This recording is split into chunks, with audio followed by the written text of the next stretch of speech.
So it was only a 4-month contract, which actually was really nice because it was like a short-term commitment, and I kind of got to see like how everything works, what it's like doing shows, like the preparation, going from being like a competitive athlete to a performer is definitely a transition that you need to work through and work on your performance and artistic skills.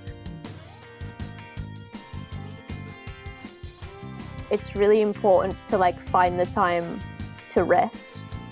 Like that sounds really simple, but like I feel like as performers we're always working out, or like even if you're not doing the show, you want to do something, like you want to learn a new skill, or you want to like do like some more artistic work. Like you're always looking for like other activities.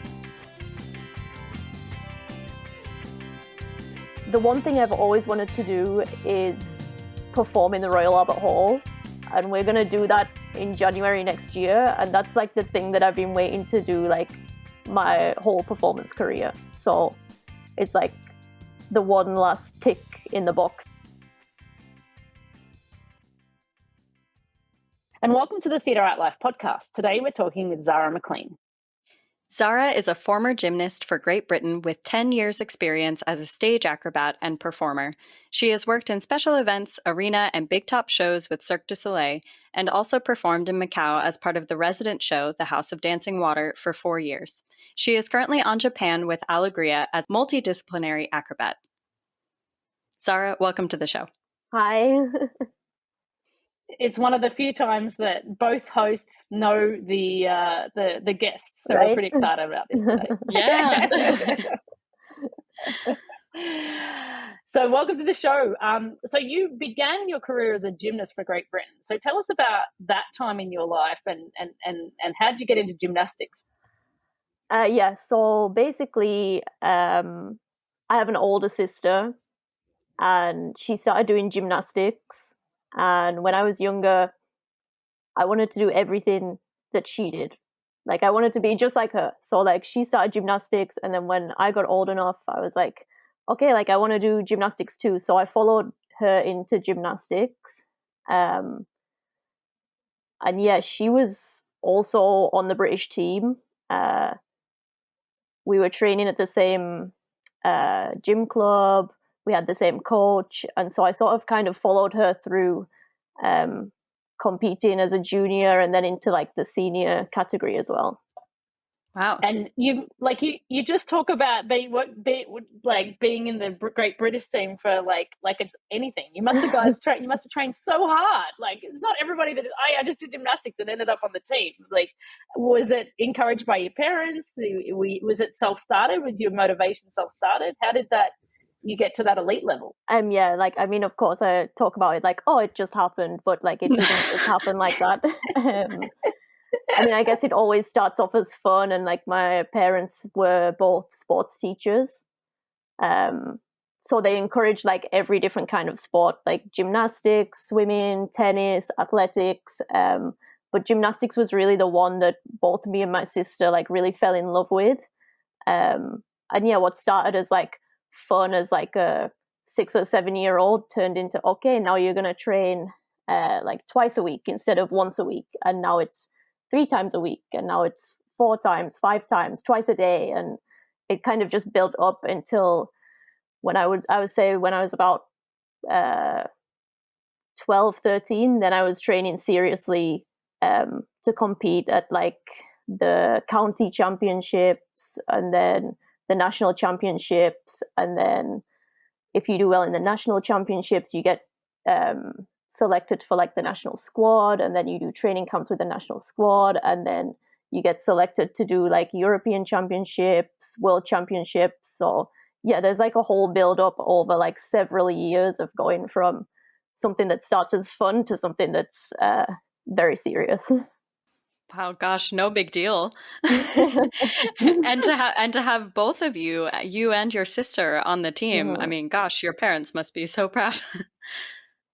Yeah, I think so. I mean, it's obviously like looking back, it's quite a long time ago now, but I can't imagine for them like how much sacrifice they had to make to like send us to training, like both financially and like it's time consuming as well, right? To like ferry us across the country, drive us to like this competition, that competition. So I'm like super grateful for everything they did for both of us. That's amazing. How long were you on the team for? So I was on the team for about 10 years. So I started as a junior gymnast as like a 12-year-old, and then I retired from competitive gymnastics at 21, which seems super young, but that's gymnastics. That's right. Yeah. What was your favorite apparatus? So I started off in artistic gymnastics, which is when you do like floor, beam, vault, bars, but I didn't do that for very long, because then I transferred over to tumbling and specialized as a tumbler, and then competed for Great Britain as a tumbler. So I would say the floor exercise was probably my favorite because it had all that dynamic tumbling in it, and then that's the thing that I enjoyed, and then I transferred over to do that like full time. That's so cool. What inspired the retirement?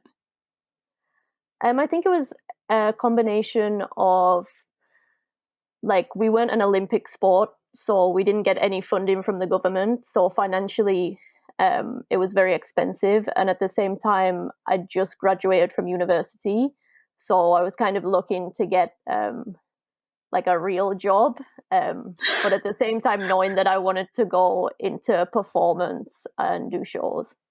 Is that something you wanted to do for a long time, to go into the performance side? Yeah, definitely. We had a couple people already from the gym club I was training at who went into Cirque du Soleil.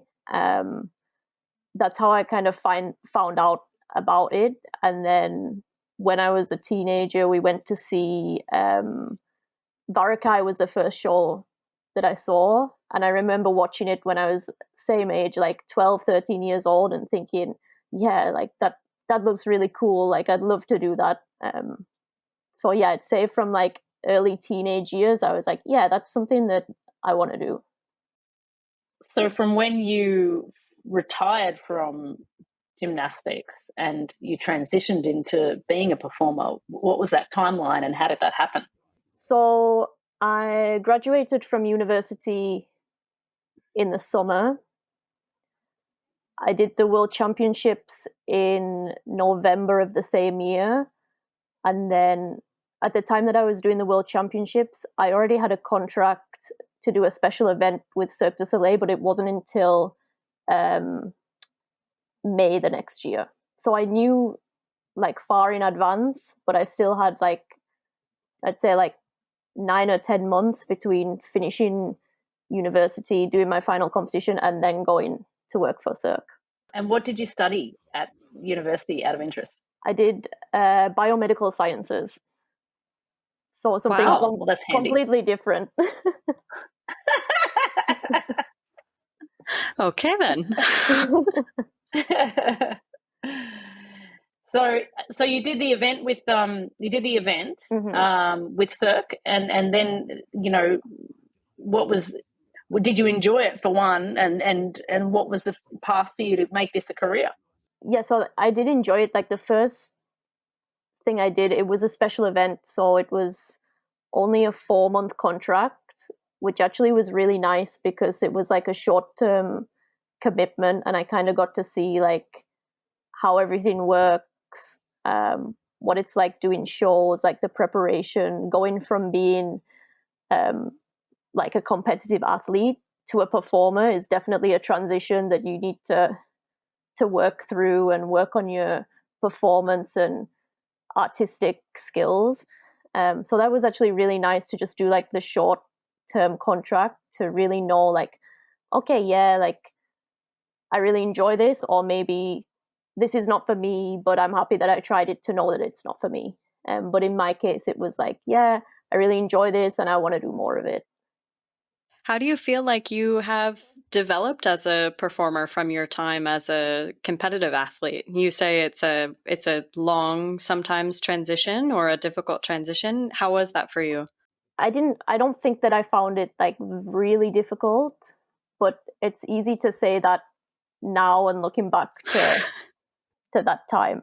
But I think a lot of athletes do struggle with that transition, because as an athlete, like as a gymnast, you're told everything is like straight lines, pointed toes, like no emotion kind of thing. Like you have to be perfect all the time. And then you get on stage or you go to like a workshop and they're like, okay, like be crazy and like do this thing and that thing. And you're so used to being like, no, I have to be this like perfect way. So then trying to express yourself is really, it's so out of a lot of people's comfort zone. Yeah, you got support? Like, was there artistic directors helping you get to that kind of character and that expression? Yeah, I think I don't know if it's the same for everyone, but I think that I've been really lucky, like in the shows that I've worked on, that there's always people there to do artistic workshops and to help with that kind of thing, whether it's coming from the artistic director or it's coming from a dance captain or even just like other members of the cast with more experience.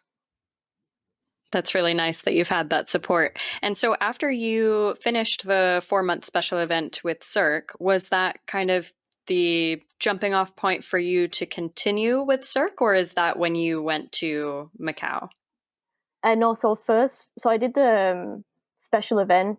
It was in Canada. And then shortly after that, I got a temporary contract for Alegria, on arena tour to be in the power track team. It was a temporary contract to cover someone who was injured and was having a surgery. It was supposed to be for 4 months, and it ended up being about 14 months. Wow. So I did like a whole year of the European tour, and that was the last year before the show closed. Wow. So yeah, I was really lucky that like I went for, it was supposed to be like a short amount of time, and then it ended up being like a whole year traveling in Europe, and yeah, it was great.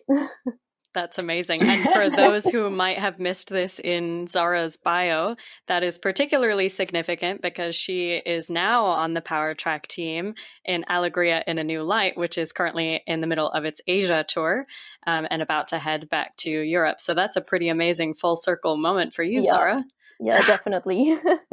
It's really strange because like if you asked me that like 5 years ago or 10 years ago and said like, oh, you'll do this and then you'll go back again, I would have been like, oh, like there's no way, but it happens. There's no way. For those of our guests who don't know what Power Track is, can you explain to the world what that is? Mm-hmm.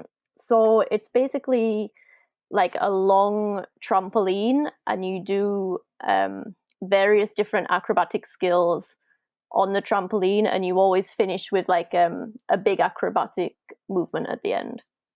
And do you do other things in the show as well? As because you describe yourself as a multidisciplinary acrobat, and I know because I've worked in the circus too that generally you do something that's a core discipline like that, but also a bunch of other things in the show as well. So what does your show look like in Alegria right now?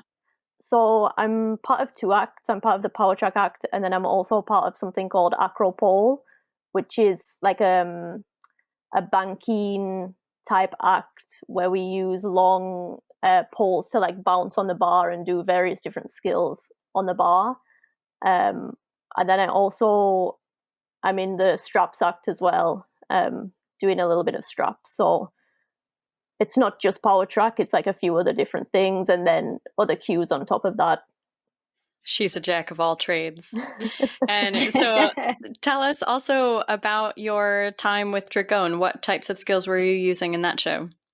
Yeah, so I mean, in terms of like the skills used for that show, it was completely different to Alegria. I started off as a tumbler, and then in Dragon I was doing high diving, Russian swing, the human chandelier, which is like a trapeze hand-to-hand type piece of apparatus. So it was completely different, but I was lucky in that we had the CCO, like the cast changeover, where they take you for several months and they teach you how to do all those different skills. Because I think without that, then I wouldn't have been prepared to do the show.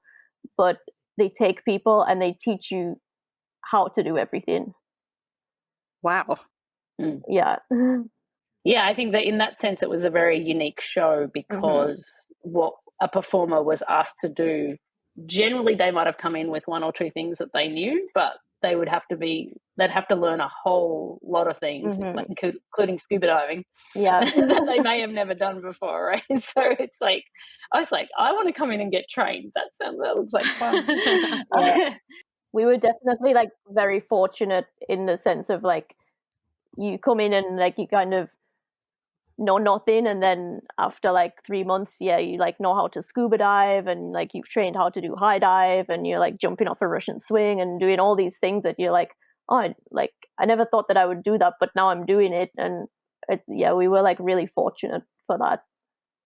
Has there been a favorite country or audience that you've performed for? Is there something that is there differences when you move around the world touring? Because you've done this quite a lot now.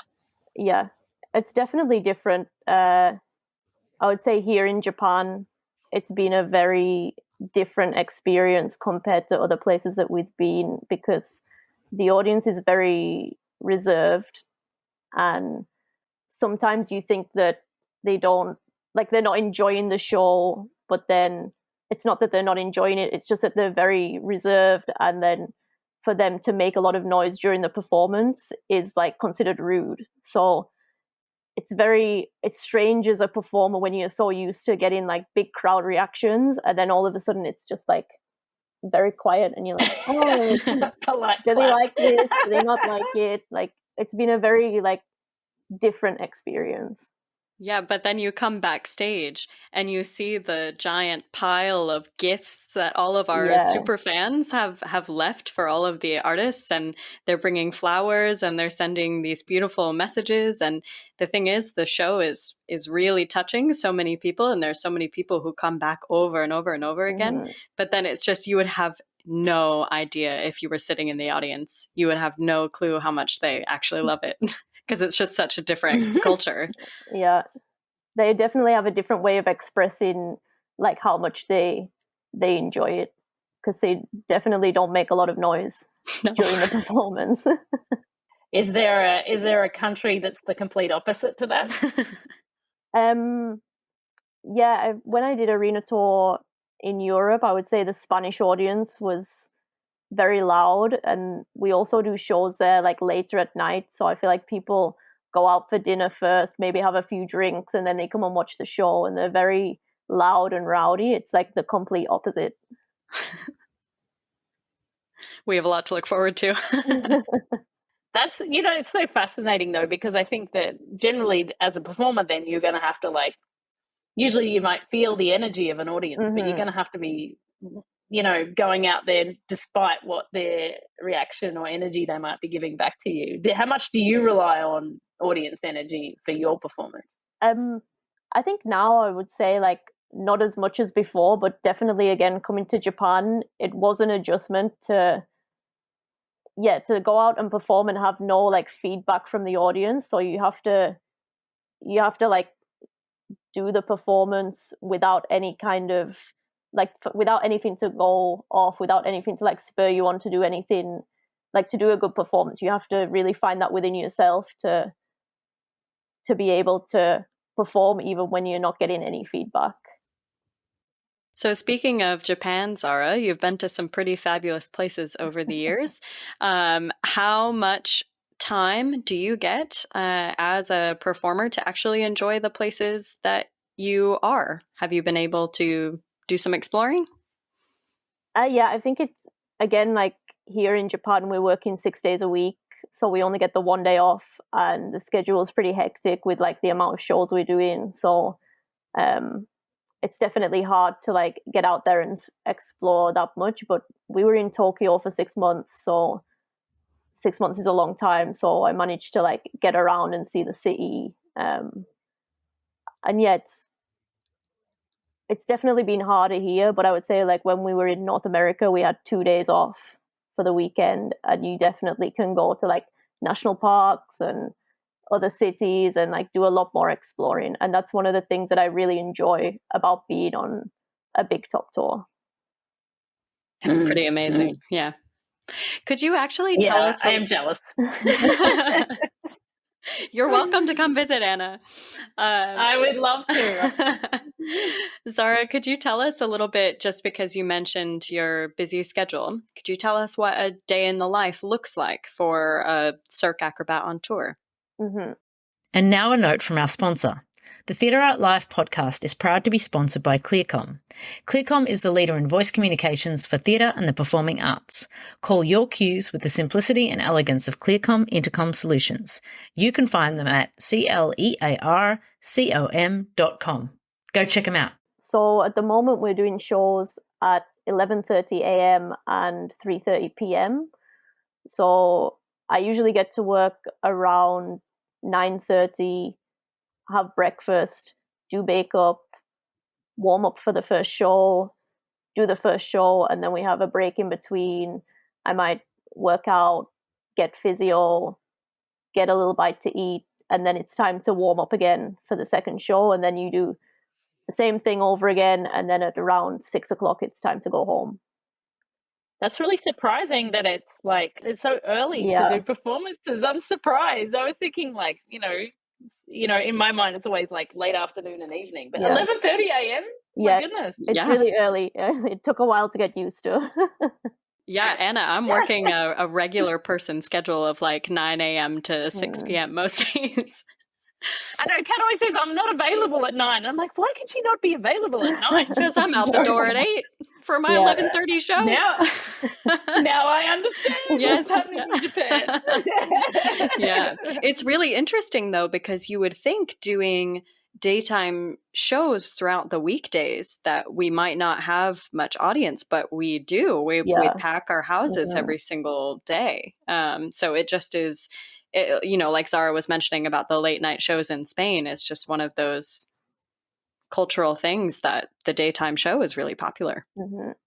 Yeah. And so in the evening, then you just relax. I guess that does beg to say that, now I understand why you don't get to do a lot outside the work, because by the end of that day, you're going to go home and rest for the next day, right? Yeah, so, exactly. It's chill time. Yeah. And it's like the complete opposite of what we're used to in any other country, because everywhere else you're doing shows at like 4 and 8 or 5 and 9, so you get all of the day beforehand before you have to go to work, and then you finish work late, but then you sleep in and you have like the whole of the next day. But here it's like no, like you get up, you go to work like a regular 9 to 5 job, you come home and you have the evening to chill and get ready for the next day.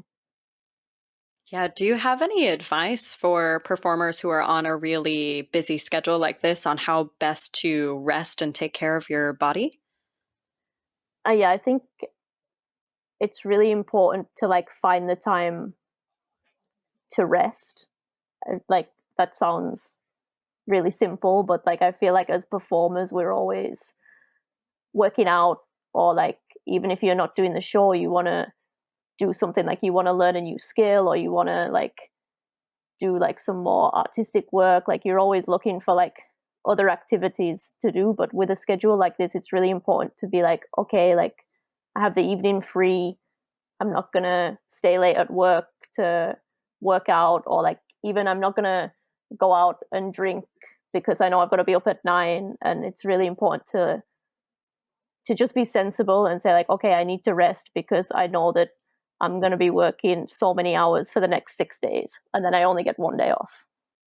If you were to compare your gymnastic life versus your circus life, what was hard? What's harder on the body? That's a good question. I think it's completely different, because when I was competing, you train and you train and you train for one competition, and when you're doing shows, it's like you're doing a competition every day, or you're doing 2 competitions every day, because you have to do your thing and be consistent, and you have to do it once a day or twice a day, like for 6 days of the week. Whereas training for competition was more intense, but then you're only doing that one big competition in the season, or like 2 or 3 big competitions in the season. So it's a very different. It's very different. Like training for competition is really intense, but it's only for one thing. Whereas on shows, it's more about consistency and maintaining maybe a lower level than competition, but maintaining that level constantly for months and months and months at a time. Mm-hmm. Do you have a favorite act that you like to do, or is there a favorite show or a dream show you'd like to perform in? The one thing I've always wanted to do is perform in the Royal Albert Hall, and we're going to do that in January next year, and that's like the thing that I've been waiting to do like my whole performance career. So that's the one thing that I would say it's like the one last tick in the box that I really want to do, because I've done special events, arena tour, residence show, big top now, and now that is like the final thing. I think that has such resonance for British people too, right? Like, because it's in, you know, your home country, and there's such prestige associated with it. And it's really only the only, is it? Maybe I'm wrong, but is it the only sort of circus show that goes in there? Not Cirque goes in there regularly, but is there any other shows that are circus based that go in there? I don't know. I don't know the answer to that question. So it's kind of like the Cirque gets to go into that hall, and then I can imagine there's quite a lot of, it's a theatre, so there's probably quite a lot of adaptation for the show to fit in there, right? Yeah, I know that. Well, I'm not part of it myself, but I know that they've already been planning like for months already just to adapt to go into the Royal Albert Hall, because like you said, it's a theatre, so there's so many different things that need to be adapted to working in that space. Yes, just the fact that there are walls in this venue and that it's not a tent or a dome is definitely a huge challenge, and it's a process that typically Cirque shows take, I think, a year and a half or so to plan the adaptation to go into the hall. For this particular transfer, we have less time than that. So it's been very interesting. All the plans coming together very, very quickly for our transfer in January. How much time do you get to rehearse in the venue before the show's up? It's not long. I think it's like a week. I don't know the exact schedule. It's like a week in the hall, but we're also going to have a training period in a different venue for 3 weeks beforehand. So we'll do 3 weeks of training there and then transfer into the hall, do a week there, and then shows. Yes. If I'm correct. Yeah, that's correct. So they'll be doing all of the act preparation, reconditioning after a very long break, and basically getting show ready for 3 weeks at a production facility in Wakefield, right next door to Tate. And then we will go into the hall in January, and that'll be basically all of our validations on stage. So we're going to take everything that we prepared during rehearsals and trainings in Wakefield, put it on stage, make sure it all works, and integrate all of our tech to make sure that it's like a seamless flowing show. Sounds like fun. Yes, it does. So Zara, when you have tour breaks and when you do have time off from the tour, what do you do? Where do you go? Who do you see? What's the downtime of Zara look like? It really depends where we are. Like if I'm closer to home, then I would try and go home and see family, like my mom, my dad, my sisters, my niece. But since we've been in Asia, it's so far away and we don't get that much time off. So I've been enjoying Asia, so like Thailand, Vietnam, and traveling around a little bit. But I'm definitely excited to go home because I haven't been back for almost a year now. So yeah, I would say like while we've been in Japan, I've just been enjoying Asia. But yeah, when we're closer to home, I definitely try and get home to see family a bit more. That's definitely one of the challenges and sacrifices of tour life, right? Yeah. How would you describe tour life to someone who has never experienced it? Good question. I would say it's completely different to anything you expect, right? You kind of set up home in one place for a couple months, and then it's time to move on to the next place. So like you never settled in one place. So it's like fast paced, and you need to get used to adapting, and you need to just like don't get too comfortable in one place, because you're always going to go to the next place. And while the cities and like the hotels and everywhere you stay might be different, the big top always stays the same. So that's like the one thing that like glues everything together. That you're going to go to work, and the dressing room is still the same, and the kitchen is still the same, and the stage is still the same. And that's kind of the one constant in tour life. Yeah, and maybe you go to one city and the dressing room is on the other side of the artistic tent than it was in the last city, and you just watch for 1 week everybody turn the wrong way because it feels like the place that we just were last week, but there's this one thing that's different, and oh my gosh, how did the dressing rooms move from here to there? Yeah. Yeah.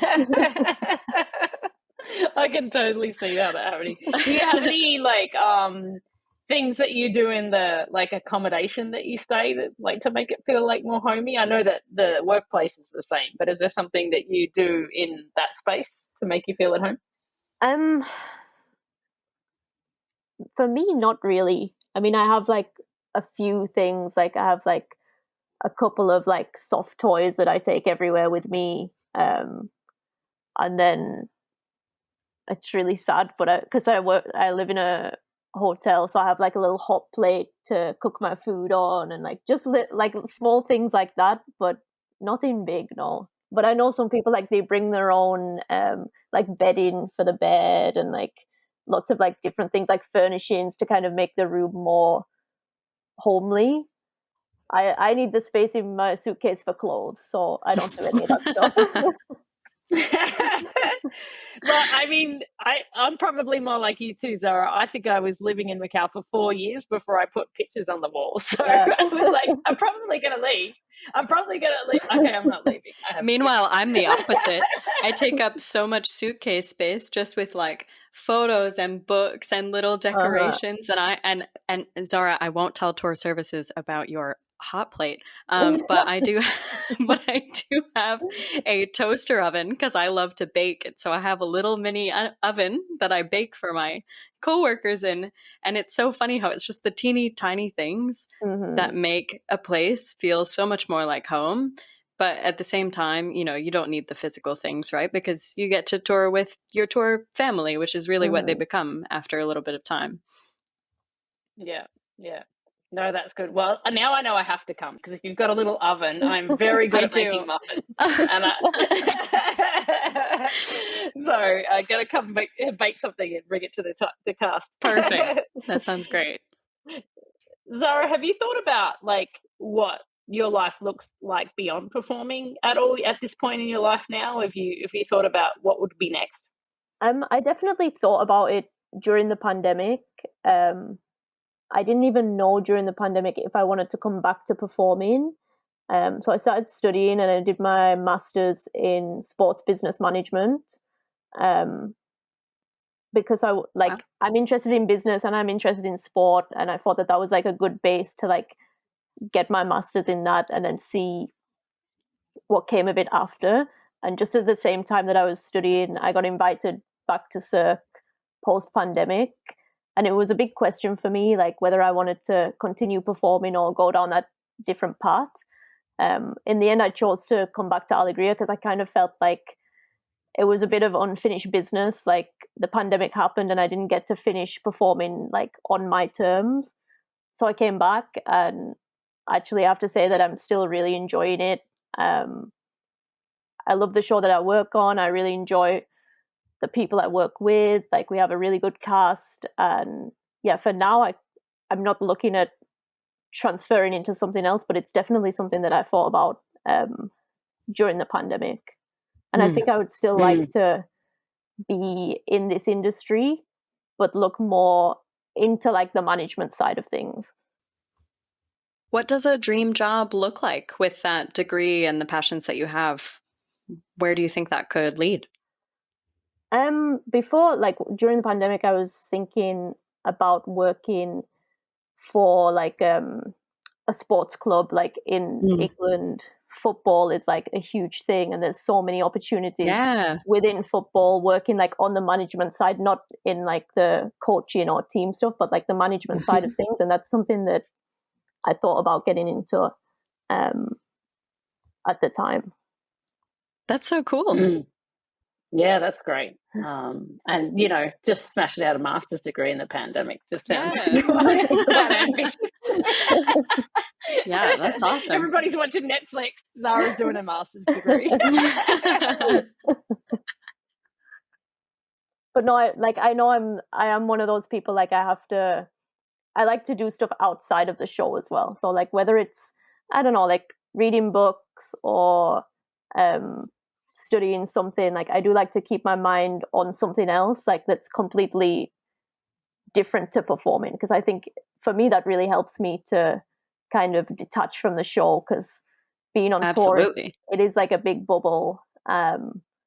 You're around the same people every day, like you're so involved in it, and I like that detachment of saying, okay, now I'm gonna go and read a book or like study this thing.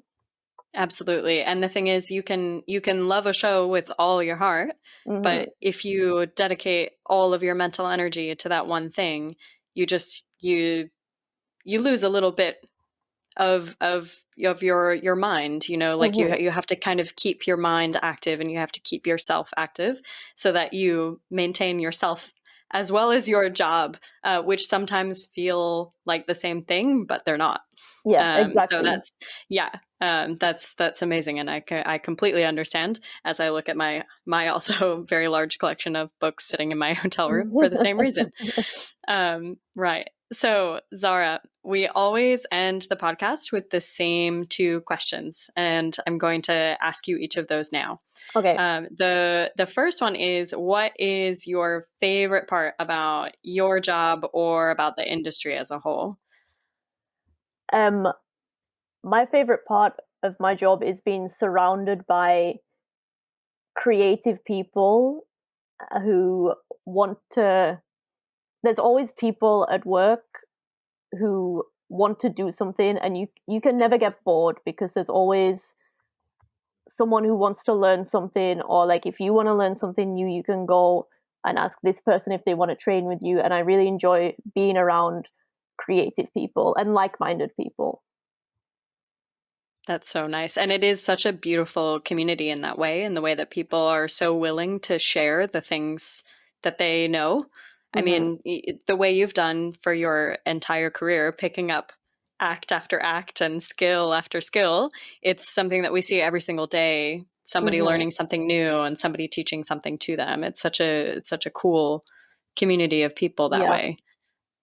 That's amazing. And then if you could change one thing about your job or about the industry as a whole, what would it be? Good question. I would like to see more opportunities for artists who are trying to reach out and get into different, like being in the same industry but in different roles, whether that's going into stage management or tour direction or any other kind of role, because I feel like there's not so many opportunities for artists who want to end their career on stage but still want to be part of the industry. Absolutely. Well, you're welcome to shadow stage management any day of the week.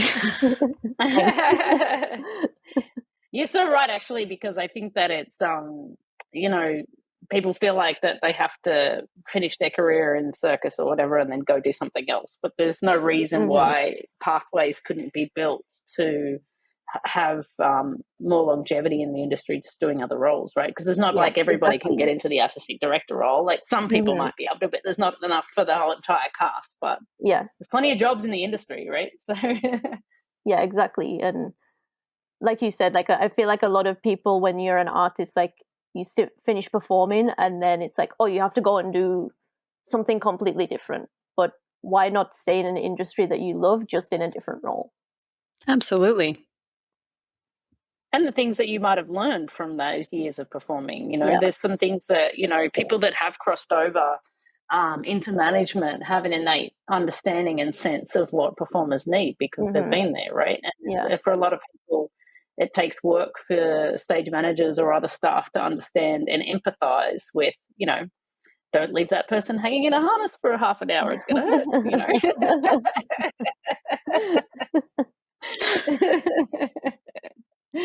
Awesome. Well, Zara, thank you so much for joining us on the podcast today. It's been a pleasure to see you again and hear about your work and life. It's much appreciated. Thanks for having me. Thanks, Zara. Yeah, it was nice to catch up. Theatre at Life is a global media site for entertainment. Memberships start at only $38 per year. You can have unlimited access to our daily published articles, including entertainment news and the writings of active industry professionals, ensuring that you are always up to date on the global happenings in the world of entertainment. Become a part of the international entertainment community and join us now at www.theatreartlife.com.